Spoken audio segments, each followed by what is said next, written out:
Hey guys, welcome back to my channel. If you're new, welcome.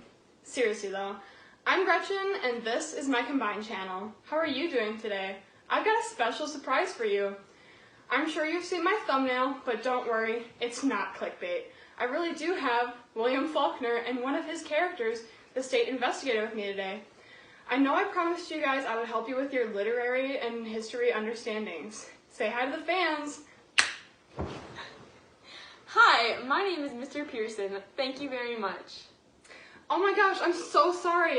It wasn't used for a while in the short story. Anyway, I had some questions for my viewers who are currently having to study this short story in their junior combined. You think you could help me out? Sure, what's the first question? I know you also grew up around this time period, Will.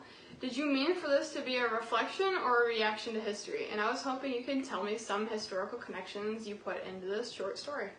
Well, I intended this to be a reflection of history because this short story was written from the perspective of someone living during the Great Depression, one of the most challenging times in history. The family I focus on is a family of farmers, and I say in the story, all farmers, they make false statements to get seed loans which they later abuse, which connects to the farmers' need for money during this time. That's fair. Farming wasn't exactly a great profession during this time. Also, when I was on my way to the family to deliver the warrant was for the twin boys who needed to enlist for the Second World War but didn't. It was my job to make them enlist. Why didn't the twins enlist in the war if they were The government did not treat African Americans well during this time. When I was talking to them, they said that the government interfered with their cotton business. They said that this interference is why the twins couldn't enlist in the war. That's horrible. Were the twins willing to enlist in the war once you had to give them a warrant for failing to do so? Yes, even though African Americans weren't treated very well by the government during this time, they were still loyal to them and were willing to go right away to enlist, even though their father needed them.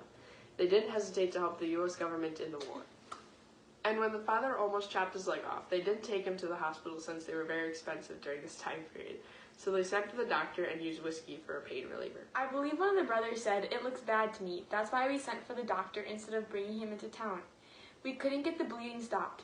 It was horrible for these people that they couldn't afford a doctor, so they had to take their chances to try to save their family.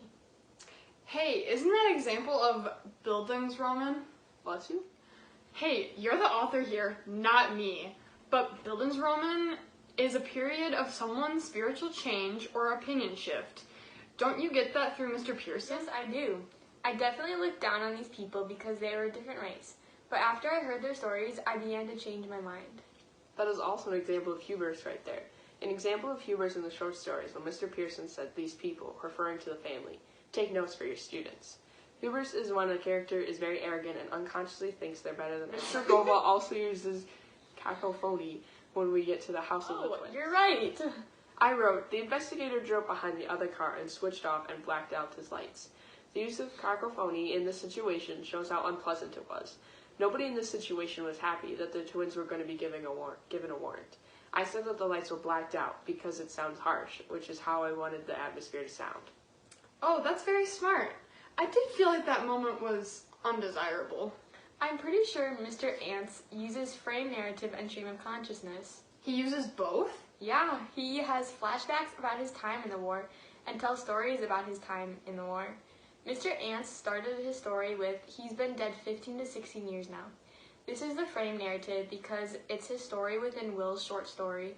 When he talks about his flashback from the war, he also uses stream of consciousness because he is saying his thoughts out loud and they're uninterrupted.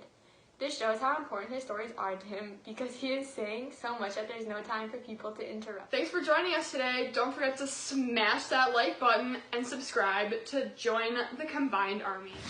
See you next time on the Combined channel!